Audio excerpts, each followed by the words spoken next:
Ladies and gentlemen, to the El Cajon City Council meeting. The meeting is called to order, and I will ask our city clerk to please call the roll. All council members are present. Would you all please stand for the Pledge of Allegiance and then remain standing for a brief moment of silence?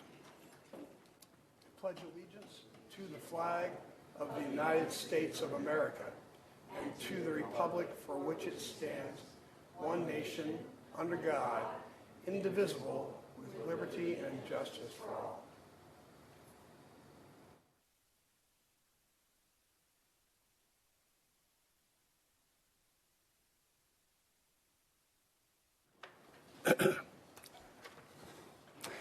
The city clerk posted orders of adjournment of the October 24th, 2023 meeting and the agenda of the November 14th, 2023 meeting in accordance with state law, City Council and Housing Authority policy.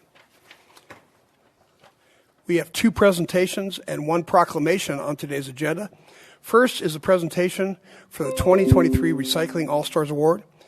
Will Senior Management Analyst Monica Martinez please come to the podium and tell us all about this. Hello, Monica. Good afternoon. I'm Honorable Mayor, City Council. I'm Senior Management Analyst for Public Works. I'm here today with EDCO, and we are here to give two recipients recycling awards for 2023. If I could have EDCO come up and introduce yourself and our first recipient, please.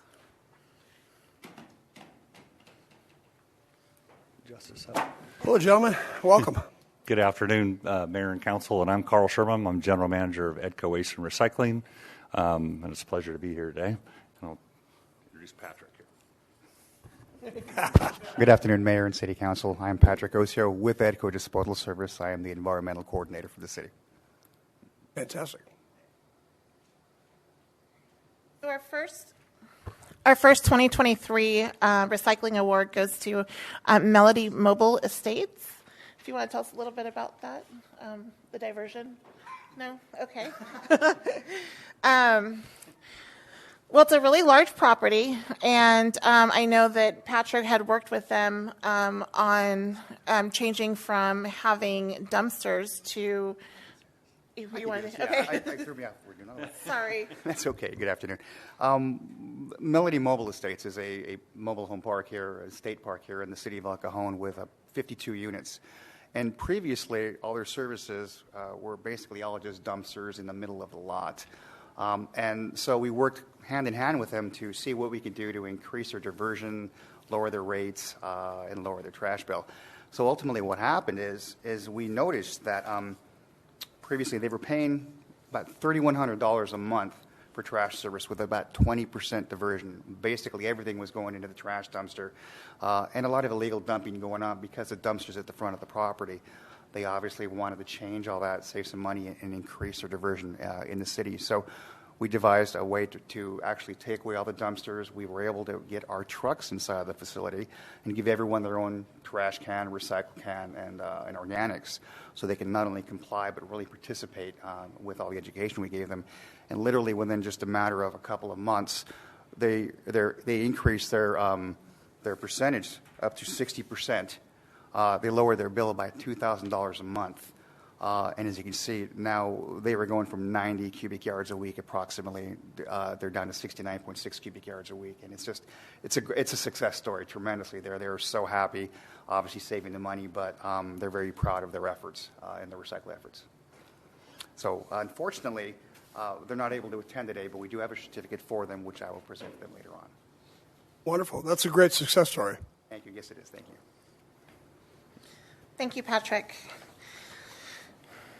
If I could have Susan Naslund, the Director of Good Shepherd Ministry, and Eric Drisham Schmidt up to the board to receive their award. A couple of months ago, city staff had the opportunity with Cal Recycle and Solana Center and EDCO to visit their organization, and we want to recognize them because not only do they procure food, they give it to people who it's in need, and instead of it going to the landfill, they're giving it to the community. So just last year, from this year, January to September 2023. They were able to get Smart and Final to donate 8,000 pounds of food and 19,000 pounds from Trader Joe's. They also contract with a farm to donate milk. They recently just constructed a chicken coop, and they feed over 200 families every Saturday.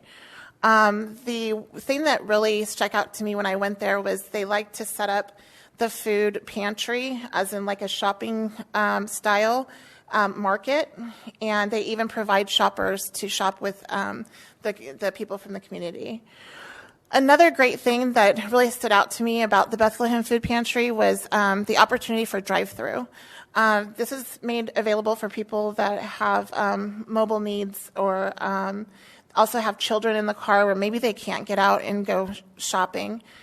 So there's that picture shows a bunch of shopping bags for people that go through the drive-through. They also have a clothing where they donate clothing to people every Saturday, and a diaper program for children and for adults. They also work with the San Diego Humane Society for donations for pet food. So when people come through, they can also receive pet food. Recently, they just constructed a community garden, and so not only are they producing these fruits, they're showing people in the community how to grow their own garden and make their own fruits and vegetables. So with that, I would like to present the award to the Bethlehem Food Pantry.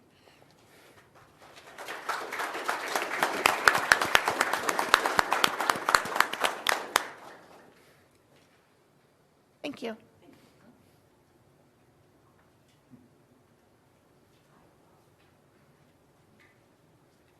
I have a comment. Oh, sorry.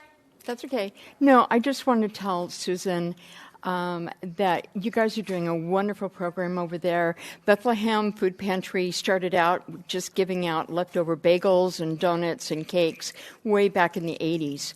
And I have seen Bethlehem transpire from Gwen Johnson and those just giving it out after church. We'd go and get bakery goods to now you have this full-fledged program. And I know that you and I talk frequently. And I thank you so much for what you're doing in the community, because that is somewhat of a food desert in that particular area. And I'm very appreciative that you were able to take a church that wasn't thriving and turn it into a center that does provide a lot of services, kind of on the down low. But for 200 families is a lot. And I know Monica's been at that church when we were attending there. And so thank you so much for what you do for the community. Thank you, EDCO, for stepping up and recognizing these people. It's important that we bring our community and our partners together.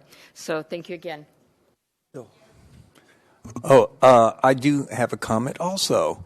There's nothing more noble than giving food to hungry people. So I really commend you and all the people that work with you.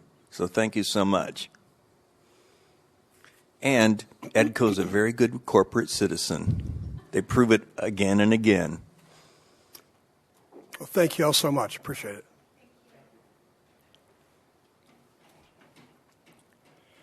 Next is a presentation for Bostonia Day and community meetings. I will ask Frank Carson to come on up, and here he is.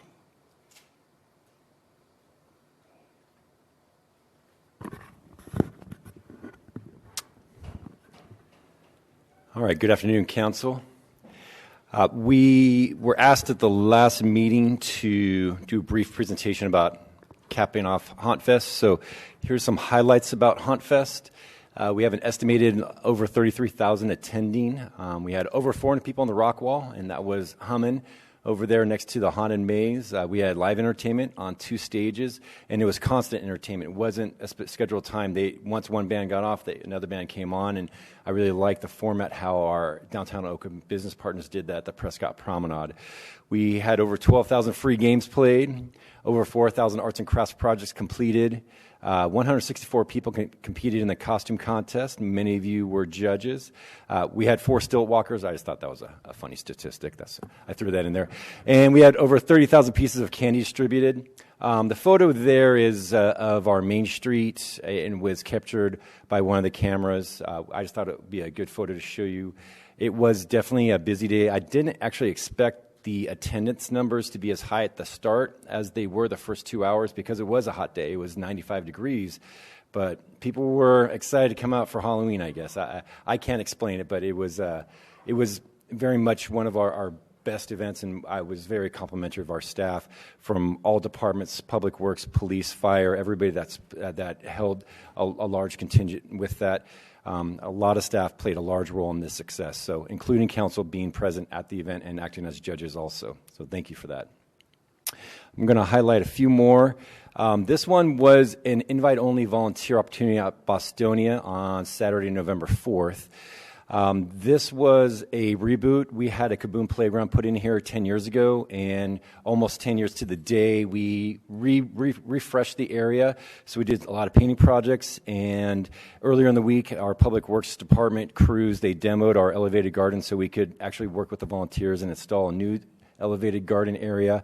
The American Legion Post 303 was our collaborator, not partner, but our collaborator at the Kaboom in 2013, and so we invited them to come back and be a part of that.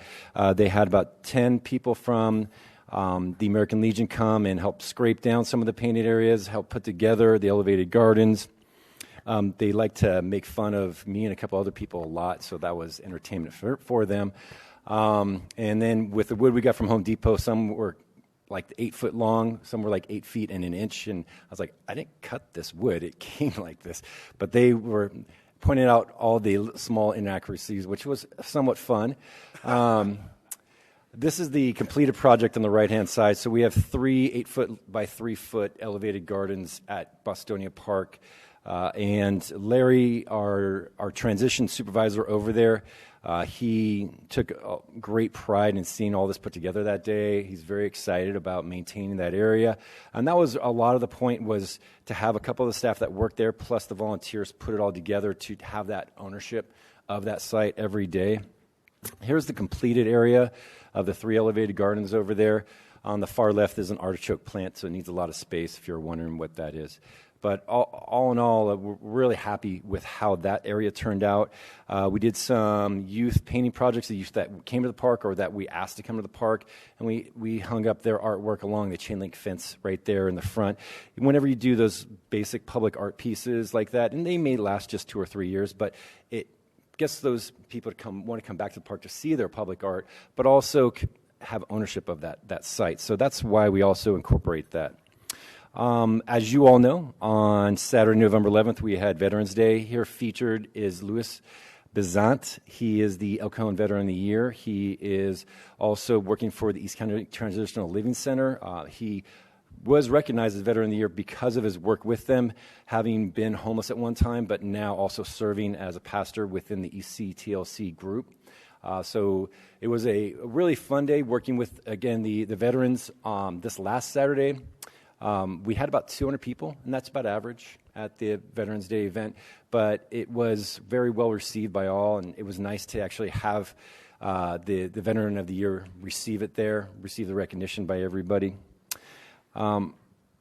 We've been hosting a number of public input sessions recently, so all of these are the dates that we've held a lot of these public input sessions. The reason why we're doing this as a Parks and Recreation Department is we are in the path to complete accreditation. That's our target goal. And part of that is coming up with a Parks Master Plan, which would eventually be adopted by City Council.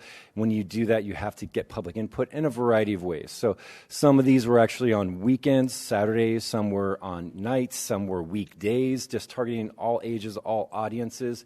I plan to come back to Council either in December or the first January meeting to present the Parks Master Plan from these public input sessions, but I wanted to make you aware that we have been hosting these. The one at Haunt Fest, we had volunteers actually sit down with people and complete the 16-question evaluation for all of that too.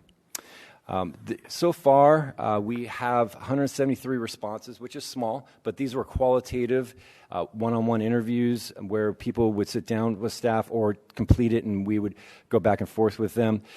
So 73% of the respondents do live in El Cajon. And we actually went to El Cajon sites, so we made sure of that. The positives, the highest rankings we got were friendly staff, variety of programs, affordable activities, and the weaknesses people recognized were cleanliness of parks and park security. Over 75% of responders have children under 18. So that could be our targeted audience also, because we were targeting rec centers when they were busy or parks when we knew they were busy. So some of our next steps, if you remember, in April of 2019, Council adopted our El Cajon 2030 plan. It's our pocket park plan, more or less. So there's a park within a half mile of every resident. That's a long-range, long-term plan. So we're going to build our Parks Master Plan on top of that. We plan to go out to Mission Trails Regional Park, especially the entrance area at Grossmont College in El Cajon to Mission Trails Regional Park, as we want to do the surveys there to see if there's residents using that. We also want to go to Harry Griffin Park at least 2 different times and do those surveys there, being that we do have that joint power authority with Harry Griffin Park, and the city does pay into that. It's right on our border. We recognize that in our Parks Master Plan, so we should at least do some public input there. We'll do web-based surveys also, so we'll have a web-based survey open for 2 weeks. That's when we'll usually get the larger numbers of people doing it, and that's more quantitative data that's just coming in. And it may not be easy to extrapolate all that data, but I think with the smaller numbers that we've done, it's been strong for us. We're planning on doing strong stakeholder qualitative surveys or more interviews, so like with the El Cajon Community Collaborative Group and other stakeholders in the community. So out of the 154 standards that are in accreditation process, we have 10 remaining. We are confident that we'll have that ready to present before council either in December or January, because we have to have that 6 weeks ahead of time before the National Recreation Park Association actually sees that in March, and our target date is in March to have that. Lastly, myself and 2 other staff members met out with community members at Bradley and Mollison that live next to those vacant properties, and I'll show you on a map a little bit more. So this is on Bradley Avenue near Mollison. There's 5 vacant properties there. They're doing a street widening project. I should say the County of San Diego is doing a street widening project at that location. And to their immediate west, and then pretty close to their immediate east is county. They're in this city of El Cajon area on the map, and so there's some frustrations, and I would say that's an understatement. Yeah. This is to give you an overview. So if you really look at that, it's those 5 vacant demolished properties right there on Bradley Avenue, and the street widening. I'm not an engineer, but my guesstimation is the front half of those properties would be used for street widening, and we've had city manager and elected officials ask us, what kind of park could we put in there, and so we're like, we should actually go and talk to people that live there to see what they want, because what we find in Parks and Recreation world is sometimes they don't want a park, they want something else, or maybe they don't know what they want, and so that was part of the conversation. So we went out there Saturday, October 7. I brought a canopy, table, and chairs to be all set up, but I didn't get a chance to set that up. It was right away. We started out with about a dozen people and ended up with about 20 attending. And I would say 16 out of the 20 at the start were very much a strong no to a park. And there was a lot of frustrations. And it wasn't necessarily the park. It was a lot of frustrations directed elsewhere. So those were chronic homeless and crime in the area. There were parking issues. So if you see the red on that map that I have there, that U shape is really those properties within that area where all those homeowners were. We distributed flyers. We let them know we were coming. I distributed them a week ahead of time so they knew that we were coming. And the parking there is, if you go to the west of it, it is mobile home, and they have to get a permit to park, so they park on this residential street. And and I actually witnessed this the second time I went to pass out flyers last week, is that they said that people that don't live there, they park on that street and then they dump out their trash. And they have to pick up the trash on the street all the time. It's a lot of frustrations. When they gave me input on the traffic, it's the traffic going up Mollison. There's a stop sign right there, and especially late at night, they say that people run the stop sign. When we did our own analysis, there's been nominal traffic accidents, but I'm sure any traffic accident is a big deal to that community, so much so that they kept talking about it, that there's been property damage to other vehicles. So that definitely took note in that. As they were communicating with me, and it was very dynamic communication. I did have one gentleman tell me that I repeated what I thought back mentally, what they had shared, and he said, "You forgot one thing, Frank.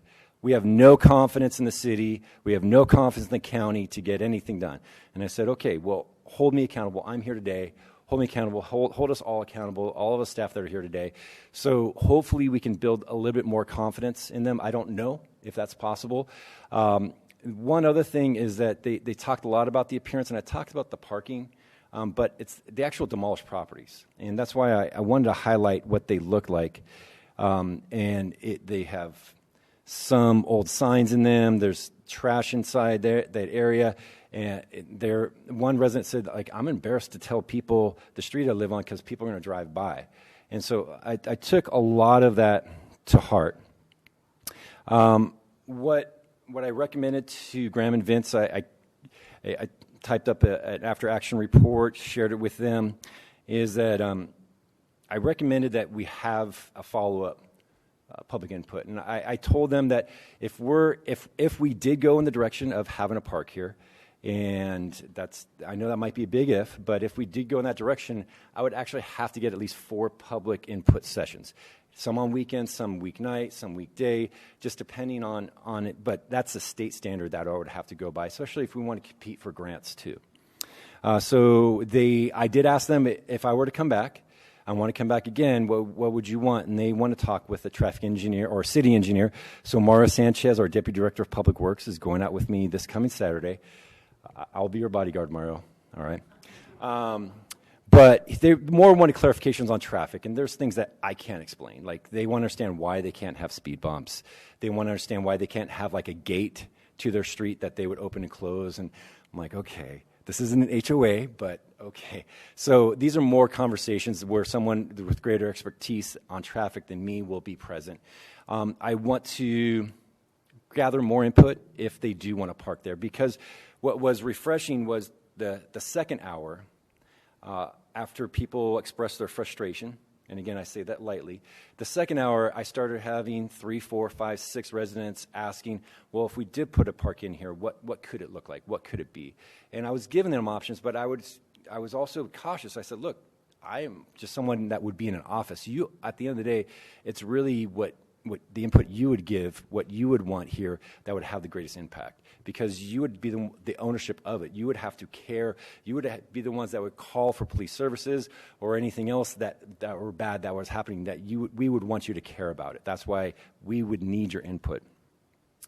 We plan on doing a final report back to council on this item. This is just a public presentation, not an admin report. But we plan on doing then an admin report to council in early 2024 about the entire public input process within this. That flyer right there was just from late last week, last Friday, going around to all those homes again and just distributing that flyer. There's 13 people that gave me their email addresses, so I'm also communicating with them via email about any future communication or any public input that we would be having. And I'm going to end it with Larry being happy watering his plants, so I can end it on a happy note here if you have any questions or comments. Just for clarity, thanks, Frank, for, your report was fantastic, and 154 tasks, and you're down to the last 10. That's got to feel like you're on the last lap. I would like to take credit for that, but I'd say probably about 142 of those are Eleanor Holmes, our management analyst, making sure that it is taken care of. So I don't know if Ellen is here. That she's right there. So she gets the biggest credit for it. 2 gold, 3, 4, 5 gold stars for you. But thank you so much for your hard work on that. That's a marathon of a task, so thank you. With regard to the Bradley expansion, those vacant properties, in my understanding, that's now county-owned property. Correct. The County of San Diego owns that property.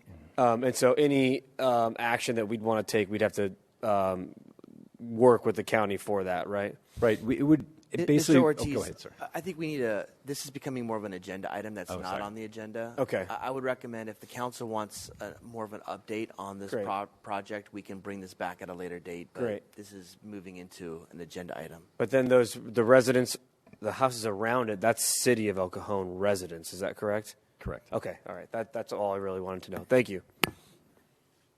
Anybody else? Thanks, Frank.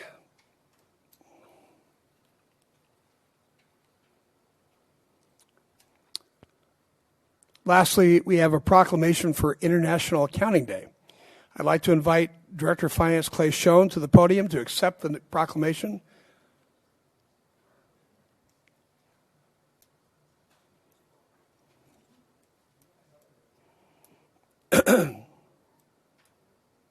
Hey, Clay. Good afternoon, Honorable Mayor. Happy International Accounting Day. I didn't tell you that earlier. Thank you. When Mr. Mitchell brought that to my attention, I assured him that I was pretty sure every day was accounting day. Yeah.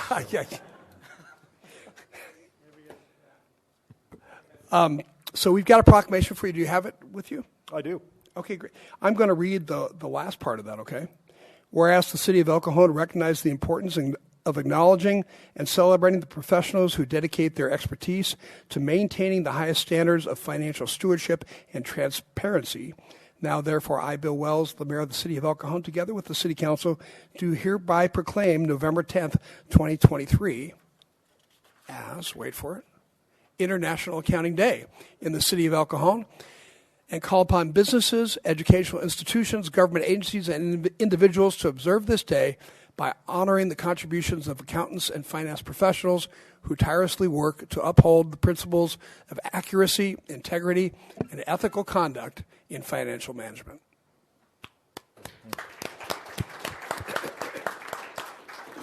Thank you very much, Mr. Mayor. I would like to acknowledge our city's accounting staff. They're with us here today, and if you Excellent. Permit me, I'd like to introduce them real quickly. Luca Gonzalez is the Deputy Director in the Finance Department. He's also serves as the city's Chief Accountant. We have Senior Accountants Leanne Jones-Santos. Okay. Jonathan Mendoza. Amy Pinion. Senior Management Analyst Autumn Rehberger. We've seen Autumn before. She helps us with the budget. And Accountants Jason Kang and Martha Lopez. They don't get very much attention. I appreciate you taking the time today to acknowledge them. Thank you. Thank you all for the hard work that you do. I know that's got to be a lot of work. Thanks very much. Mr. Mayor, I'd love to share a couple of little items about our finance department. We're actually made up of 16 individuals, so that's just a portion of them. And they provide a wide variety of services, from being the individuals that greet our customers at the front counter, to issuing all of the city's, or paying all the city's bills, receiving millions of dollars, to managing the city's procurement, and I won't say most importantly, but very importantly, preparing and monitoring the city's budget. A couple little fun facts about the department. They processed about a little over 17,000 payments last fiscal year. It's a lot of payments. They managed and received and recorded $136.4 million in revenue. And through the procurement process, the finance department prepared 159 contracts with vendors. That comes out to be about 3 per week, and the amount of work that's required to get from A to Z for a contract is pretty phenomenal, and that's done by 2 individuals. So they handled all of that work, and I just want to say a big thanks to the finance department for all that they do and their amazing customer service. All right, thanks again.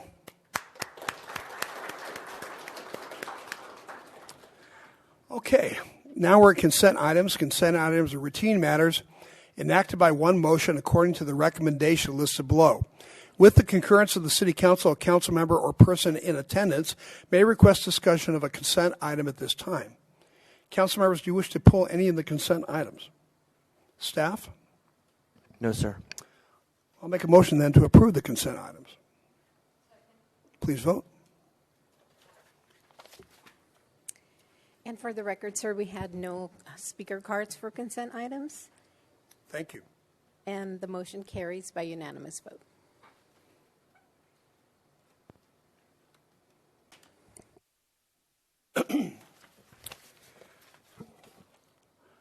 All right, we're now at public comment. At this time, any person may address a matter within the jurisdiction of the City Council, Housing Authority, successor agency to the El Cajon Redevelopment Agency that is not on the agenda. Comments relating to items on today's agenda are to be taken at the time that the item is heard. State law prohibits discussion or action on items not on the agenda. However, City Council and Housing Authority members may briefly respond to statements or questions, and an item may be placed on a future agenda.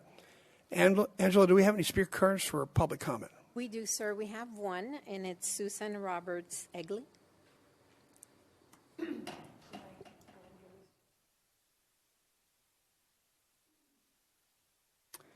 Hi, Susan. Good afternoon, Honorable Mayor and council members. My name is Susan Roberts Egley, and I am the chair. I'm the chair of the VECA program, which is the Veterans East County Alliance, and it is part of the San Diego East County Chamber. I retired after 30 years with the Grossmont Union High School District, also worked at El Cajon High, by the way. And I came to the chamber to start a veteran program, and I wanted to address and help veteran-owned businesses and veteran-friendly businesses to be honored and supported in the community. And I was very well welcomed at the chamber, and at our first meeting in June of 2021, we had over 20 people that came to that first meeting. We now have over 130 members in our VECA group that I'm very excited to share with all of you. We have monthly meetings that are located throughout East County. We've had them at the El Cajon Library, the El Cajon VFW, other VFWs throughout the community. And we have sponsored lunches and guest speakers that come and talk to our veteran-owned businesses and veteran-friendly businesses and resources. In addition, we just started a VECA Coffee Connect. It's for the third Thursday of every month at the Santee VFW, and it's 9 a.m. to 10, and I welcome everyone to come to that as well. In addition, over the past 2 years, we have had a lot of support in our community. The East County Posse happens to be one of our supporters, and they've given us money to help us with scholarships for the East County Leadership Program. We have sent over five veterans to that program. We're very excited about that, and we've also provided 3 chamber memberships to veteran-owned businesses. So again, the reason we're doing these kind of things is to promote business, right, and to make veterans more successful. We want veteran owners and veteran in general to be known as leaders in the community, and that's why we promote them in these different kind of programs. In addition, we've also had holiday luncheons that we've had right over here at the El Cajon department, and we've outgrown that room because we've had so many people coming to that meeting. And so now we're going to be having at the Valor event, which is going to be on November 30th at Humboldt Casino. They're one of our title sponsors. They're very supportive of our veteran community. And we invite all of you to attend that event. We're very excited about it. We have over 28 nominees, as you can see by the flyer, in different categories: Veteran Employee of the Month, Veteran Employee of the Year, Veteran Spouse of the Year, Veteran Resource of the Year, Veteran Friendly Business of the Year, and Veteran Small, Medium, and Large. And we have several businesses that are nominees from the El Cajon area as well. So we're very excited about that. I hope that you can support us in this. We look forward to it. And I will give a real quick comment that we have several of the council members that have come to our meetings and been very supportive, so we really appreciate it. Thanks, Phil. Let me see if any questions. Phil? Susan, thanks for coming and promoting your event. You know, I got to know you very quickly, and I have to say VECA is one of the most energetic, dynamic veterans groups that I've seen, and I just want to thank you for all your service. I just bought my ticket for the lunch. Awesome. So I'm super excited to attend. Well, please bring a guest, too. I will do my best to get a babysitter. I'd also like to invite your Veteran Employee of the Year with the City of El Cajon, too. I was glad to hear about that, so we'd love to have him come as well, too. But thank you for all the work you're doing, and keep you. it up. It's an honor. Thank you so much. Great, thank you. So, nobody else? No other speakers, sir. Okay. There are no written communications on today's agenda, and we're now at public hearings. We have one item to consider. Item 11 is for an amendment to the 2023 five-year program of projects for the Sandag Regional Transportation Improvement Program. And I'll ask staff to introduce this item.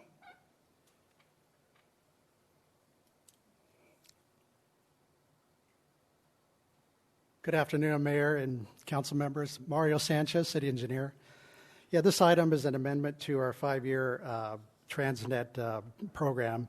And it's just to refresh your memory, our Transnet is a half-cent countywide sales tax that was approved in 2004, and it goes for an additional 40 years after that. And it helps fund our local transportation and regional projects. And there are 6 changes that we're doing for this amendment as listed in the resolution, and they are needed to respond to our annual audit that we do every year. Finance takes the lead on that. And as a refresher, our transit helps fund our street overlays, pedestrian curb ramps, sidewalks, traffic signal projects, and we use the funding to augment our larger transportation grant projects. With that, I just conclude my item. I'll be happy to answer any questions. Let me see if there's any questions for you. No? Okay, thanks very much. Do we have any, I'm going to open up the public hearing. Angela, do we have any speaker cards? No speaker cards, sir. All right, then I'm going to make a motion to close the public hearing. Please vote.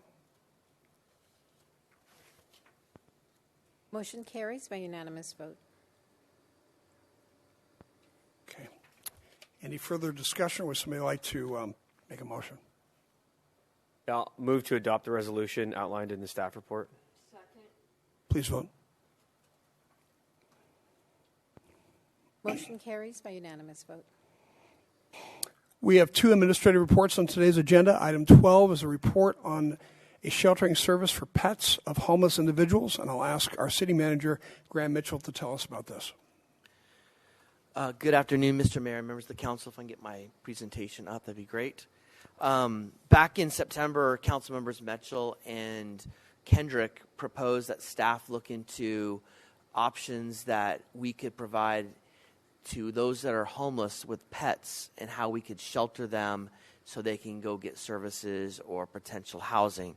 At that time, the city council agreed and directed staff to look at several options, specifically one option dealing with a program that currently operates between the city of Carlsbad and the Humane Society.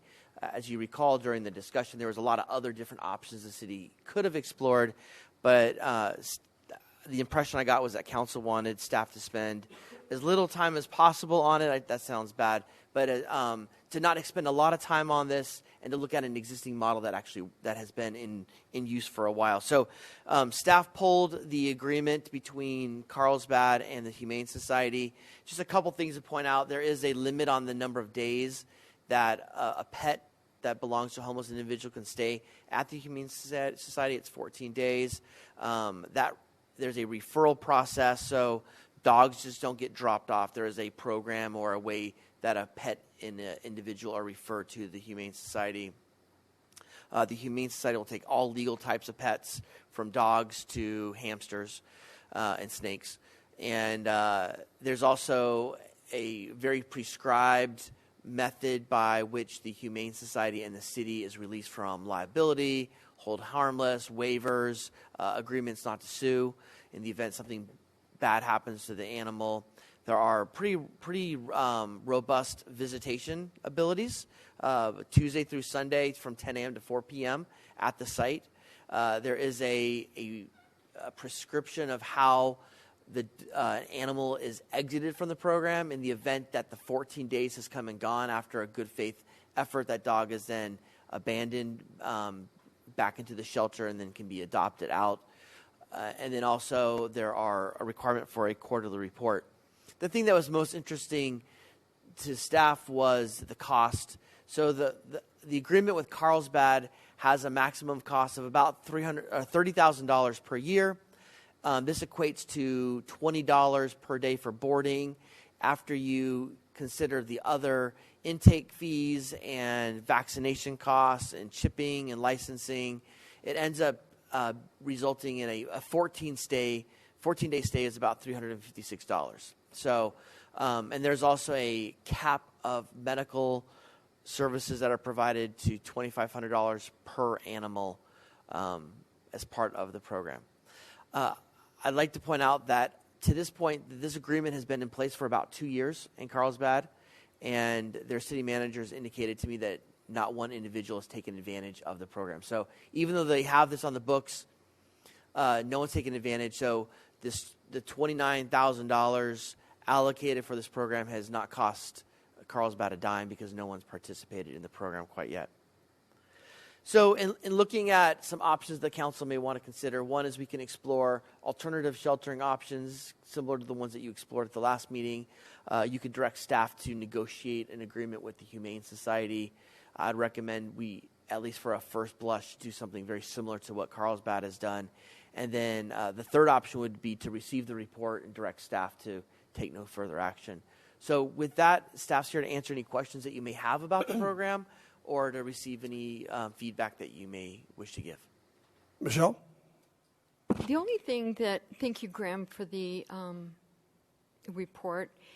The only thing that I can think of is contacting service providers who are actually talking to people on the street and see if that is a barrier. I know that Mr. Kendrick and I had brought this forth to you, and it seemed like it might be an option or to provide this or remove this barrier that a lot of people say, well, I can't go into a program because I've got XYZ number of dogs.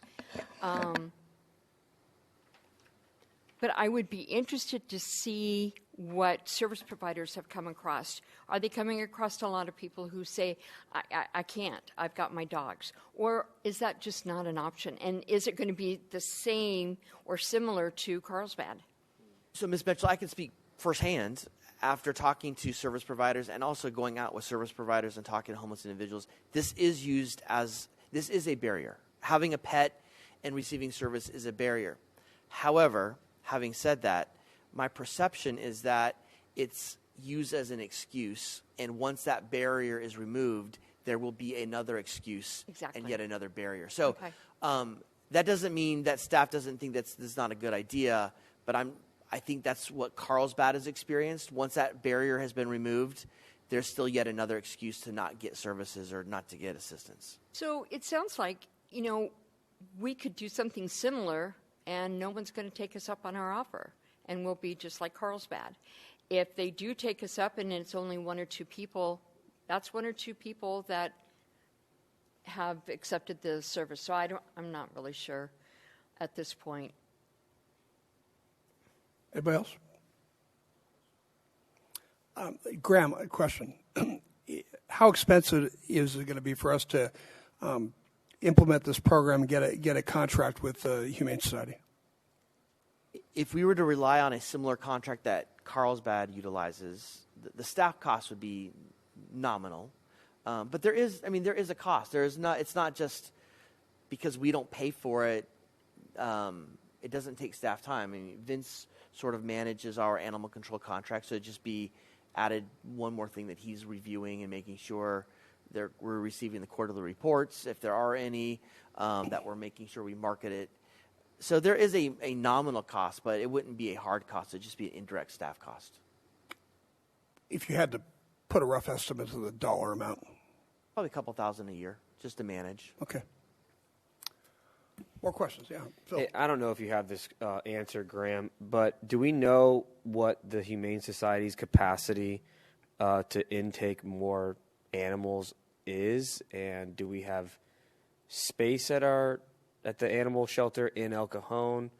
That's kind of a pretty detailed question. There's capacity, and this is not I don't think if this program is implemented, and maybe El Cajon homeless pets are different than that of Carlsbad's, I still can't imagine there would be more than 1 or 2 a month. And so I think there's capacity for that, in terms of space. Yeah, Michelle. I'm sort of tagging on to Mr. Ortiz. I read recently that they were at capacity and they are encouraging people not to even bring dogs in. That's not a capacity issue. There's a virus spreading through the pet community, and so they're concerned about contaminating other pets. So, they're encouraging people not to relinquish their animals to the Humane Society right now until they can get that virus under control. I just briefly read the report, so I apologize for that. Thank you. No, but yeah, I mean, that just hit the paper recently, but that's not a capacity issue. Well, I'm concerned that 14 days is not long enough for someone that has a drug addiction to overcome it. That's one of my big concerns. Although the fact that it doesn't really cost us anything until we get people in there, that's once we get someone in there, that's to get off of drugs. That's worth something. So I don't know how long the program is. I think like East County Transitional Living Center is about 9 months long. So that wouldn't help them too much about the barrier of giving up their animal. And I know that a lot of the homeless people, their dog is the only one left that loves them. And so they really care about that dog. But also we have to look at the fact that maybe it's just another excuse. So I'm torn on this issue right now. Maybe we could do a 6-month program and just see if there's any demand at all. I think the concern is a 6-month has gone from kenneling to a kind of a different type of a program. You're no longer short-term kenneling. You've become the de facto owner after a 6-month period. I don't know if the Humane Society, if that's something the council wants us to broach, we can broach that. But that becomes pretty costly over a 6-month period. And I don't know if they have the inclination to do that type of kenneling. But if, again, the council directs, we can look into that. Really, I'd like to get the opinion of my fellow council members on Are we this. at comment? Can we? Yeah. Let me see if there's any speaker cards on this item. We have no speaker cards. Okay, then yes, we're a comment. Yeah, I'm torn as well with this. I mean, I like the idea, and I like that our council is continuing to lead with regard to ideas and removing barriers for homeless individuals. I love that we're trying something. We have to try something different than what we've been doing. With that being said, it doesn't, in my purview, it doesn't seem like it's going to work for a couple different reasons. One, 14 days max with Carlsbad with regard to people getting off drugs. And to Councilman Kendrick's point, you just need long-term boarding. So I don't know that that's a good fit, and I wouldn't be inclined to, as our city manager said, be the de facto owner of an animal. The other concern that I have is we're going to be a magnet for this program potentially, and bring more people with animals into our city. And I think everyone on this council is compassionate, but I think there's compassion fatigue occurring. And to anecdotal evidence, there's just more excuses after the animal excuse of not wanting to receive services. So I love this idea. If another municipality wants to give it a stab, one of our neighbors, I think it's out there, and exploring alternative shelter options with private boarding facilities could be an option as well. And maybe if another city jumps on and they need funding, we could help fund, a grant process if they need a long-term solution, but taking responsibility for pets and the magnet and the excuses, it just doesn't, it's a cool idea, but I don't see it changing the landscape drastically. So that's my opinion. I just want to ask, Mr. Kendrick, are you saying you want to try the program for 6 months, or you want to offer a 6-month fostering, so to speak? Well, actually, based upon the information from Carlsbad, just not doing any good up there. Right. So we looked at it, we got the information, we have all the data, and according to all the data, that it's just not going to work. And I agree. And I think that, if this were to come up again, I think if we got a lot of requests, I really want to do this. If we're actually being asked, can someone help me with my animals, maybe then we should address the issue then. We've looked at it. I say we receive the report, no further action. Well, before you go there, I'd like to give you a different perspective. From a clinical point of view, from a practical point of view, probably Graham's right. In my experience working in the emergency rooms and offering homeless people options, one of the options they would oftentimes give me was the animal issue. And then even if I said, well, I'll send somebody out to pick up your animal, we'll get your cat fed, they'd say, well, yeah, well, maybe, and they give me some other excuse. But there's something to be said for breaking down those barriers and for forcing people, not maybe at the first time you do this, but over a period of time, when you're talking to people, when our police officers are talking to people time after time after time, and they say, well, I can't because of my animal. The police officer says, well, guess what? We have a program for your animal. Okay, well, now I can't because of this reason. Over a period of time, the clinician, or in this case, the police officer, gets the opportunity to say, well, wait a second, we've been down this road before, and it seems like you always have a reason. At what point are you going to get serious and get yourself some treatment? So it does kind of cut out a little bit of the excuse process. So I think there's value in that.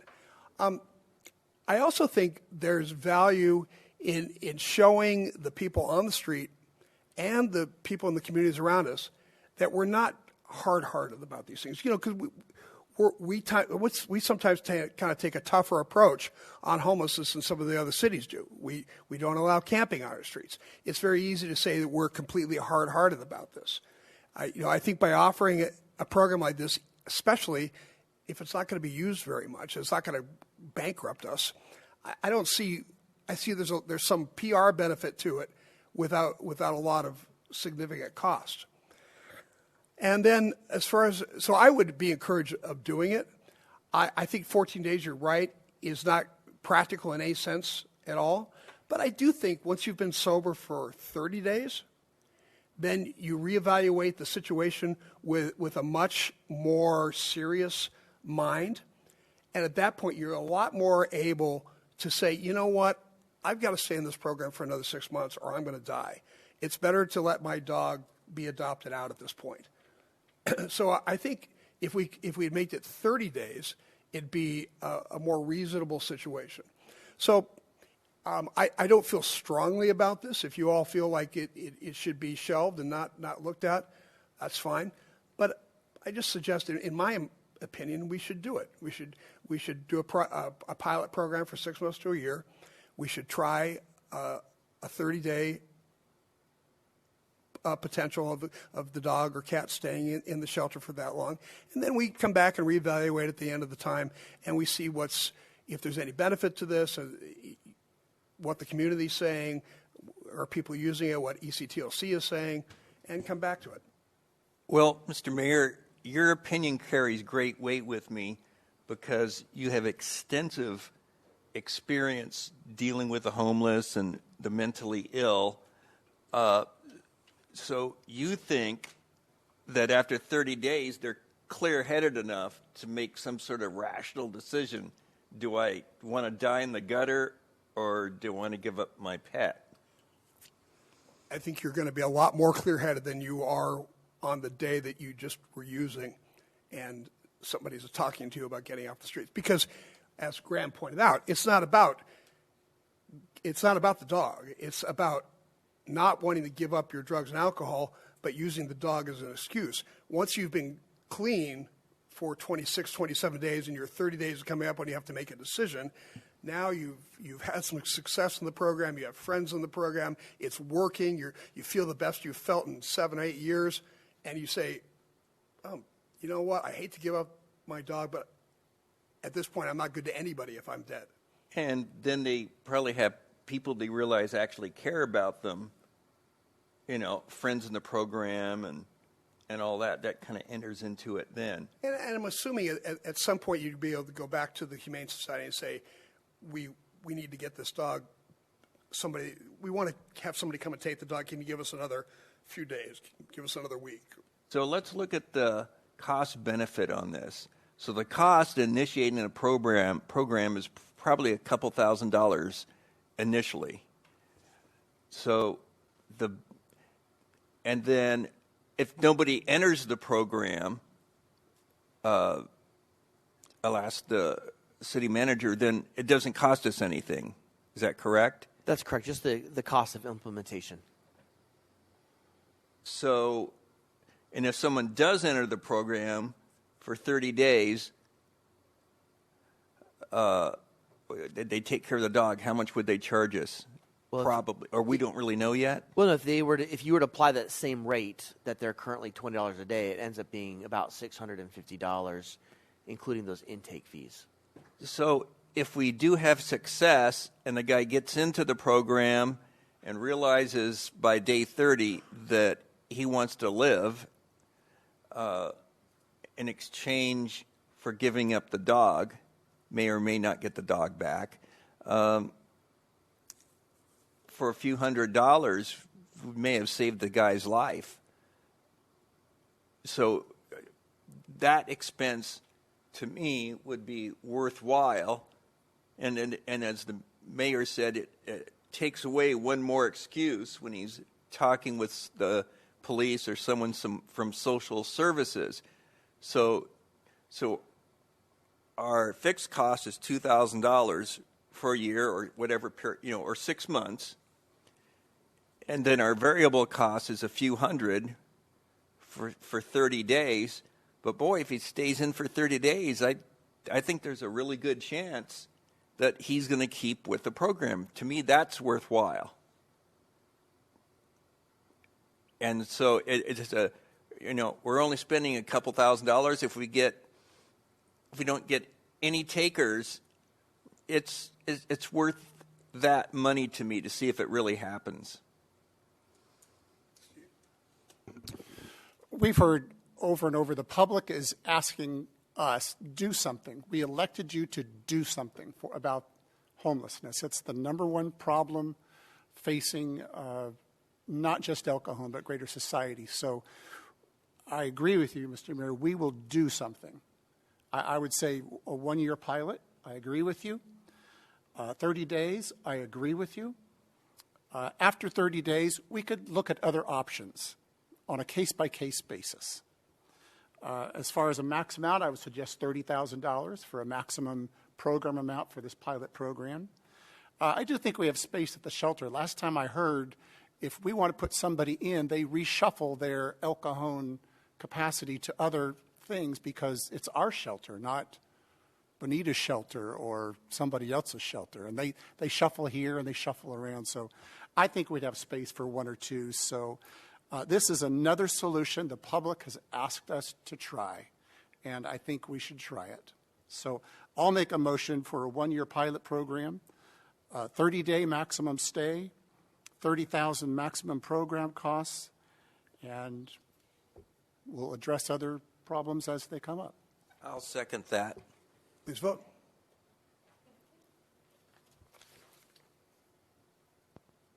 Motion carries by unanimous vote. So we'll reach out to the Humane Society and bring back an agreement for council consideration. I just wanted to add that this is the way that government's supposed to work. All five of us trying to find a solution. We have some people with a lot of expertise. I don't have a lot of expertise. We listen to our colleagues here, and we come up with something. I think that is very reasonable. I thank the mayor for his input on it and his expertise. Thank you. Okay. The second administrative report on today's agenda, item 13, is the fiscal year 2023-2024 first quarter report, and I will ask Director of Finance Cajon to please tell us about this. Back for round two, Clay. You bet. Thank you, Mr. Mayor. Good afternoon, honorable members of the City Council. My name is Clay Shane. I'm the Finance Director of the City of El Cajon.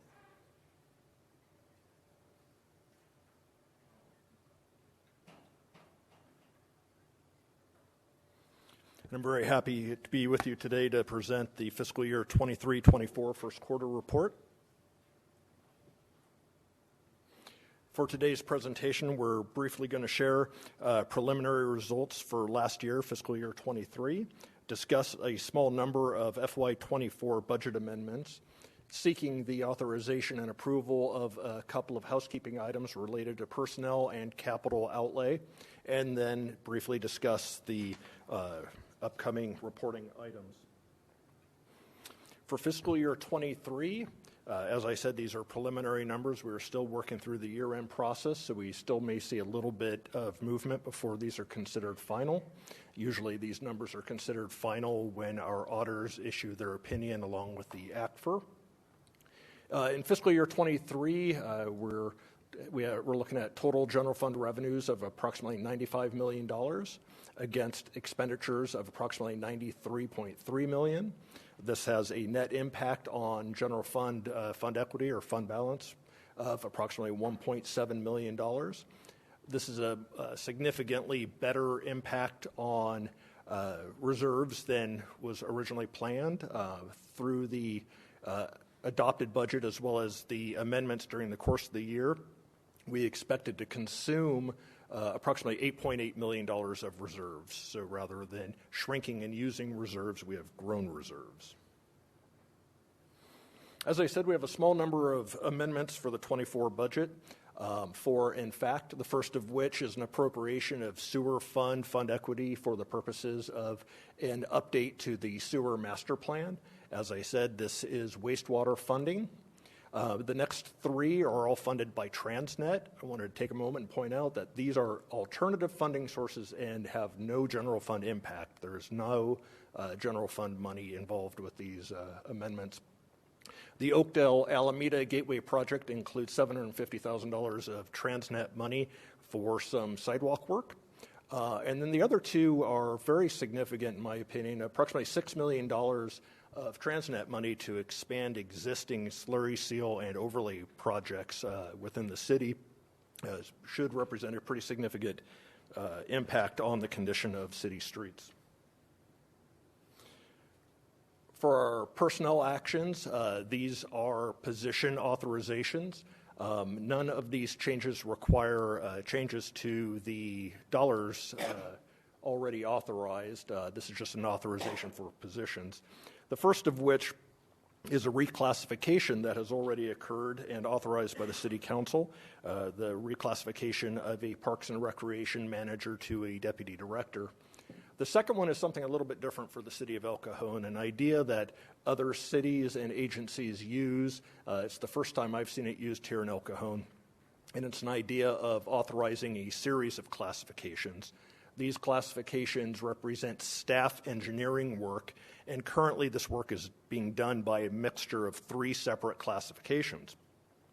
The dilemma is these classifications have been approved and authorized in the budget individually, and depending on the conditions in the job market, sometimes it's advantageous to hire someone straight out of school with no experience. Sometimes we have the opportunity to bring someone on that has significantly better experience. As a result, that requires us to do a little bit of shuffling of authorizations in one of these instead of one of those and that kind of thing. So the idea that we are looking for your approval on, in this case, is approving these classifications as a series of positions. So there are six FTEs in total, so there's no change in the total number of positions, but we're asking the City Council to authorize these positions to be filled at any of those 3 levels, and that's all driven by experience of the candidate. City Council policy requires explicit approval of capital outlay items over $25,000. We are presenting 2 for your approval. The first of which is ExecuTime software. This is scheduling software that runs in conjunction with Munis payroll. Eventually, this will be made available to all city departments, but we will be piloting it with the police department. It allows us to take work schedules out of one system and use that as the basis of inputting time into Munis for payroll, so that we're removing the redundancy of having to do it twice. The second is a follow-up item. This was addressed last year, and a portion of it is carrying it over into the current fiscal year as well. This is for additional sports netting. Think the netting that hangs behind sports fields to keep balls from going into people's yards and things like that. The ExecuTime software we're estimating to be at $35,000, and the sports field netting at $40,000. We're finally beginning to get our legs underneath us following the implementation of our new accounting system, and over the next few months we will be getting caught up on a number of reporting items. Maybe as early as the very next council meeting, we hope to be in front of you with an update on the city's investment policy, as well as clearing the backlog of treasurer's reports, and hopefully have the annual pension report ready for your digestion. In the spring, we expect to have the annual comprehensive financial report, and then by the time we get to the mid-year report and the fiscal year 25 budget, we expect to be caught up and back on schedule. So with that, specifically in conjunction with this report, we're asking for 3 specific actions. The first of which is to increase or modify the FY24 budget for the 4 items we discussed, totaling $7 million, as well as authorizing the proposed personnel changes and capital outlay items. And that concludes my presentation, and I'd be happy to answer any questions. Thanks, Clay. Let me see if there are any questions. Yeah, Gary. Yeah, Clay, with the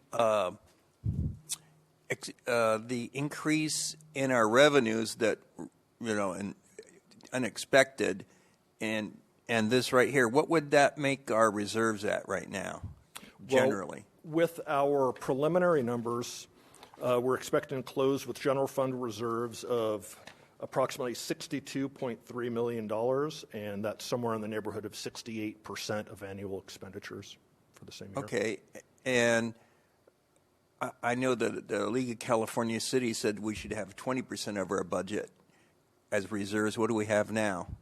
Approximately 68%. Oh, that's very healthy and prudent. Thank you. You're very welcome. Any other questions for Clay? Clay, thank you very much for coming. Angela, any speaker cards for this item? There are no speaker cards, sir. All right, it's back to council for discussion. Seems like a housekeeping kind of thing. Somebody like to make a motion? I'll make a motion to approve the staff recommendation of the 3 items in the staff report, agenda report. Second. All right, please vote.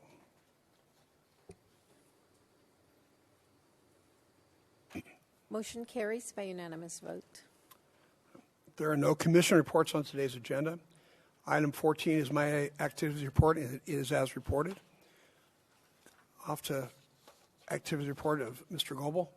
As reported, with a couple extra things. MTS, we talked last Thursday about the extension to the airport. There are 3 options: an elevated people mover, much like the monorail at Disneyland, a trolley extension off of, say, Santa Fe Depot, and increased bus service. The MTS board seemed to favor the trolley extension because it doesn't make sense to have an elevated people mover going over the same space as a trolley going down the street. So we said it would cost less and would encourage more people to use the trolley if there's actually a trolley extension to the airport. And we thought about people with luggage and kids and not having to going up 3 stories to a people mover or 2 steps on a bus. So the MTS board felt it was the best solution to recommend to Sandag. Meridian Baptist Church has the 6 tiny homes. Pastor Roland Slade informed me 11 of the 15 people who have been housed in those 6 cabins over the past year have moved on to more permanent housing. 11 of the 15 people. 2 of them dropped out because they didn't like the rules, and 2 of them dropped out because they just didn't want to try to move along. You may have seen in the news that the county offered to pay for pallet homes for any site like Meridian who would host them. I don't think that goes far enough, because somebody would say, well, why should we do this? If we consider, I'm going to try to propose to the county somehow that sites like Meridian get $1,000 per unit as a stipend to host somebody. So in this case, Pastor Roland would get $6,000 per month for his 6 cabins. That is cheaper than the $6,000 a month we pay per person for a motel voucher. A lot cheaper. It just seems like better government to me. So it would be a total outlay of $6,000 versus $36,000. I think if we started to do that, you would see more sites wanting to be these tiny homes things, and that makes more sense to me. Thank you. Mr. Ortiz. Mr. Kendrick. As reported. Ms. Mitchell. As reported. Okay. There are no joint council member reports and no general information items. There are no first or second readings of ordinances on today's agenda, so we are at adjournment. The regular joint meeting of the El Cajon City Council, El Cajon Housing Authority, successor agency to the El Cajon Redevelopment Agency, held this 14th day of November 2023, is adjourned till Tuesday, December 12th, 2023 at 3 o'clock p.m. Thank you very much.